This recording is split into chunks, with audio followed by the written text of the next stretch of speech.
കർണാടകയിലെ DGPമാർക്കും മുൻ DGPമാർക്കും അത്ര നല്ല കാലമല്ല. നിലവിലുള്ള ഒരു സർവീസിലുള്ള DGPയുടെ മകളെ, വളർത്തുമകളാണെന്നും പറയുന്നു, അരയിൽ നിന്ന് പിടിച്ചത് കിലോ കണക്കിന് സ്വർണ്ണമാണ്. പലതവണ അരപ്പട്ടയായി സ്വർണം കടത്തിക്കൊണ്ടുവന്ന കേസിൽ DGPയുടെ മകൾ പിടിയിലായതിൻ്റെ വിവാദം തീരും മുമ്പ് ഒരു മുൻ DGPയെ ഭാര്യയെ കുത്തിക്കൊണ്ടിരിക്കുന്നു. ഭാര്യ കുത്തിക്കൊന്നു മാത്രമല്ല, കുത്തിക്കൊല്ലുന്നതിന് 2-3 ദിവസം മുമ്പ് ഭാര്യ പറഞ്ഞു, ഇയാൾ എനിക്ക് വിഷം നൽകി കൊല്ലാൻ ശ്രമിക്കുന്നുവെന്ന് ഈ IPS ഓഫീസർമാരുടെ ഭാര്യമാരുടെ ഒരു ഗ്രൂപ്പിൽ മെസ്സേജ് ഇട്ടു. അതിനുശേഷം ഇയാളെ കൊന്നതിന് ശേഷം വേറൊരു IPS ഓഫീസറിൻ്റെ ഭാര്യയെ വിളിച്ചു പറഞ്ഞു, ഞാൻ ആ മോൺസ്റ്ററിനെ കൊന്നു എന്ന് പറഞ്ഞു. ആ സുഹൃത്താണ് പോലീസിനെ അറിയിച്ചത്. എന്താണ് ഈ കർണാടകയിലെ പോലീസുകാർക്ക്, DGPമാർക്ക് പറ്റുന്നത്? ഈ സംഭവത്തിൻ്റെ യഥാർത്ഥ ചിത്രം ഇത് അസാധാരണമാണ്. പക്ഷെ മകന്റെ പേര് കാർത്തികേഷ്. മകനാണ് പോലീസിൽ പരാതിപ്പെട്ടതെന്ന് പറയുന്നത്. അതെ, മകൻ പോലീസിൽ കുറെ കാര്യങ്ങൾ പറഞ്ഞിട്ടുണ്ട്. DGPയുടെ പേര് ഓം പ്രകാശ്, മകന്റെ പേര് കാർത്തികേഷ്. കാർത്തികേഷ് പറയുന്നത് ഈ അമ്മ പല്ലവി, ഈ കൊലപ്പുള്ളി, ഘാതകി അല്ലേ, അവർക്ക് മാനസിക രോഗമാണ്. അവരാണ് കൊല ചെയ്തത്. അവർക്ക് മാനസിക രോഗം എന്ന് പറഞ്ഞാൽ ഷിസോഫ്രീനിയ. 12 കൊല്ലമായിട്ട് അതിന് ചികിത്സിക്കുന്നുണ്ട്. വല്ലാത്ത ഭയം അവർക്കുണ്ട് എന്ന് പറഞ്ഞാൽ ഓരോന്നും ഇങ്ങനെ വിചാരിച്ചു കൂട്ടും. ഇത് സത്യമൊന്നും ആയിരിക്കില്ല എന്ന് വിചാരിച്ചു കൂട്ടുന്നതൊക്കെ സത്യമാണെന്ന് വിചാരിക്കുകയും ചെയ്യും. അങ്ങനത്തെ വല്ലാത്ത അസുഖമുണ്ട്. ഭർത്താവ് കൊല്ലും എന്നൊരു പേടി എപ്പോഴും അവർക്കുണ്ട്. ഭർത്താവ് പലതവണ അവർക്ക് നേരെ തോക്ക് ചൂണ്ടി എന്ന് അവർക്ക് തോന്നിയിട്ടുണ്ട്. അത് അവരുടെ ഒരു മതിഭ്രമം, ഹാലൂസിനേഷൻ പോലത്തെ സംഭവമാണ് എന്ന് മകൻ പറയുന്ന കഥയായി പറയുന്നത്. അപ്പോൾ ഒരു തരം സ്ഥലജല വിഭ്രാന്തി ഇതൊക്കെ ഉള്ള സ്ത്രീയാണ് അവര്. അടിസ്ഥാനമില്ലാത്ത കാര്യങ്ങൾ വിചാരിച്ചിട്ട് ഉത്കണ്ഠ കൂട്ടുന്ന അസുഖമാണ് അവർക്ക്. അപ്പോൾ അമ്മ പല്ലവിക്ക് മാത്രമല്ല, സഹോദരി കൃതി, ഇവർ രണ്ടുപേരുമാണ് അവിടെ ഉണ്ടായിരുന്നത്. സഹോദരി കൃതിക്കും വിഷാദ രോഗമുണ്ട് എന്നും പറയുന്നുണ്ട്, ഡിപ്രഷൻ, രണ്ടുപേർക്കും.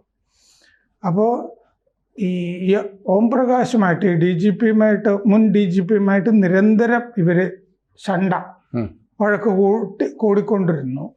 അതുകൊണ്ട് അവരാണ് കൊന്നതെന്നുള്ള കാര്യത്തിൽ മകന് കാർത്തികേഷിന് സംശയമില്ല.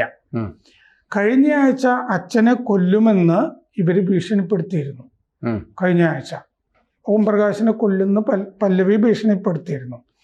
അത് കഴിഞ്ഞപ്പോൾ ഈ മുൻ DGP ഓം പ്രകാശ് സഹോദരി സരിതാ ദേവിയുടെ വീട്ടിലേക്ക് താമസം മാറ്റിയിരുന്നു. പക്ഷെ അവിടെ നിന്ന് ഈ സരിതാകുമാരിയുടെ വീട്ടിൽ നിന്ന് ഈ കൃതി മകള് പോയി ബലമായി വിളിച്ചുകൊണ്ടുവരികയായിരുന്നു. അങ്ങനെ വിളിച്ചുകൊണ്ടുവന്നിട്ടാണ് കൊന്നത് എന്നാണ് മകൻ പറയുന്നത്. അച്ഛനെ ബലമായി സരിതയുടെ വീട്ടിൽ പോയി കൊണ്ടുവന്നു. പല്ലവി കുറ്റം ഏറ്റു പറഞ്ഞിട്ടുണ്ട്. പല്ലവി വീഡിയോ കോളിൽ ഈ പറഞ്ഞ പോലെ സുഹൃത്തിനെ വിളിച്ചിട്ട് ഒരു പിശാചിനെ ഞാൻ കൊന്നു എന്ന് പറഞ്ഞു. ഒരു പിശാചിനെ ഞാൻ തീർത്തു. ഞായറാഴ്ചയാണ് വൈകുന്നേരം 4 മണിയോ 4:30 സംഭവം പോലീസിൽ അറിയുന്നത്. പല്ലവി, കൃതി രണ്ടുപേരും പോലീസ് കസ്റ്റഡിയിലാണ്. പല വെട്ടും കുത്തും ശരീരത്തിലുണ്ട്, വയറിലും കഴുത്തിലും. രക്തത്തിൽ കുളിച്ചാണ് ജഡം കടന്നിരുന്നത്. ഈ ആയുധം ഒരു നാഷണൽ ചാനലിൽ കാണിച്ചിരുന്നു. അത് നമ്മളിവിടെ വടിവാൾ എന്നൊക്കെ പറയുന്ന പോലെ വളരെ വലിയ ഒരു ആയുധമാണത്. സാധാരണ നമ്മൾ വീട്ടിൽ അങ്ങനെ ഒരു ആയുധം ഉപയോഗിക്കില്ല.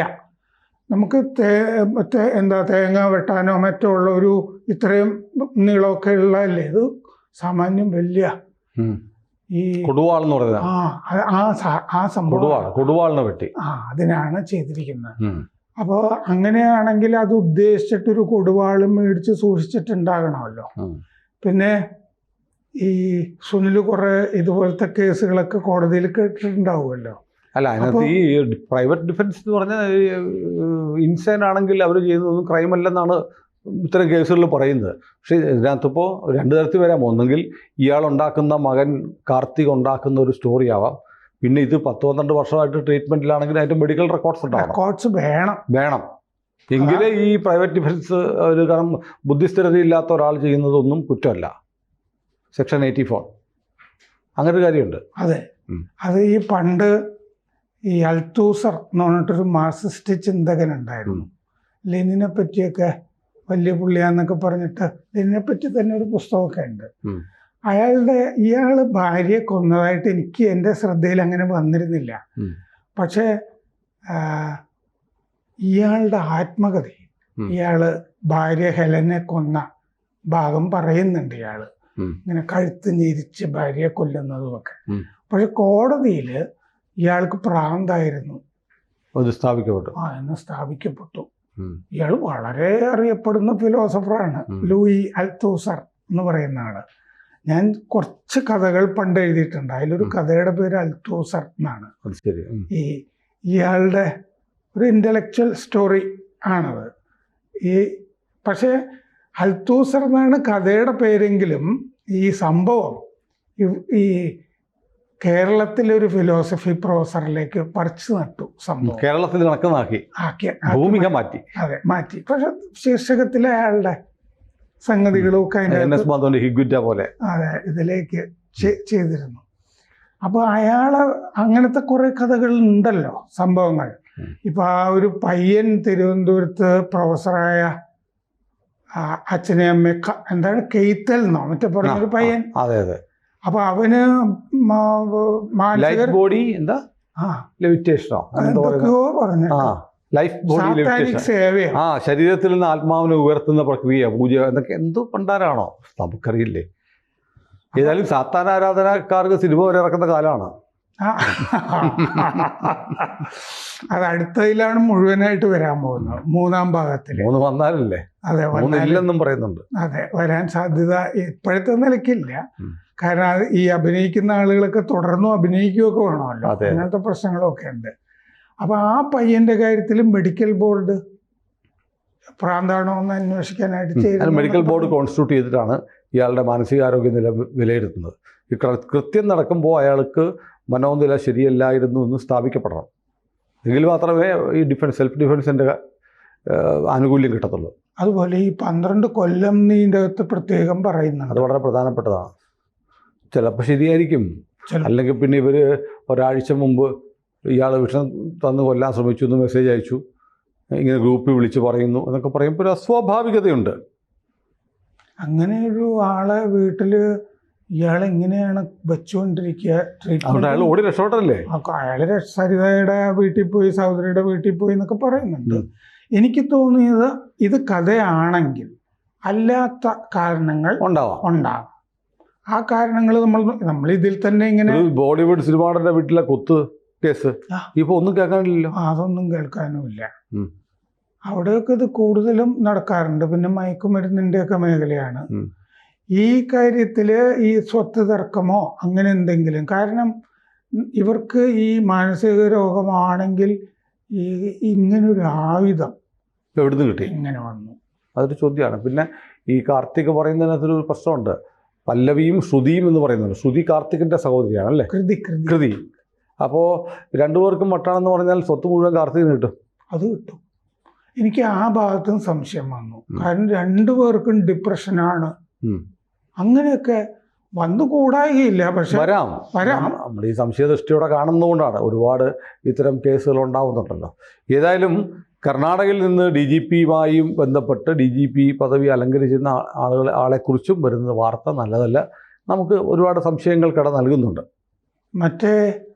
മറ്റേ ഈ നിലവിലുള്ള DGPയുടെ കാര്യത്തിൽ അയാളുടെ തന്നെ രീതികൾ അത്ര മുമ്പും ശരിയല്ലായിരുന്നു, അതെ ഇപ്പോഴും ശരിയല്ല. കാരണം അയാൾ കോഴിക്കോട് നിന്നുള്ള ഒരു ജ്വല്ലറെ വഴിക്ക് വെച്ച് പിടിച്ച് സ്വർണമൊക്കെ മോഷ്ടിച്ചതായിട്ട് ആ ജ്വല്ലർ കൊണ്ട് കേസ് കൊടുത്തിരുന്നു നിലവിലുള്ള DGP. അതുകൊണ്ട് അയാൾക്ക് പോലീസ് കൺസ്ട്രക്ഷൻ സൊസൈറ്റി അങ്ങനത്തെ സംഭവങ്ങളൊക്കെ ആയിട്ട് ഒതുക്കിയിട്ടിരിക്കുകയായിരുന്നു. ഇവിടെ ഈ ഭരണപരിഷ്കാര കമ്മീഷൻ എന്നൊക്കെ പറഞ്ഞ് തസ്തിക കൊടുക്കുന്ന പോലെ അവിടെ അങ്ങനെ ഇട്ടിട്ടുണ്ടായിരുന്നു.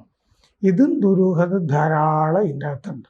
ഏതായാലും പോലീസ് അന്വേഷണം നടക്കട്ടെ, വിവരങ്ങൾ പുറത്തു വരട്ടെ. അതുവരെ നമ്മളിപ്പോൾ ഇത് എന്തിനാണ് നമ്മുടെ ഈ ABC ടോക്കിൽ എടുത്തതെന്ന് ചോദിച്ചാൽ ഒരു DGPയാണ് കൊല്ലപ്പെട്ടത്. അതെ, DGP കൊല്ലപ്പെട്ടതാണ്. പിന്നെ ഈ മാനസിക രോഗമാണെന്ന് പറയുന്നത് ശരിയാണോ എന്നുള്ളൊരു സംശയമുണ്ട്.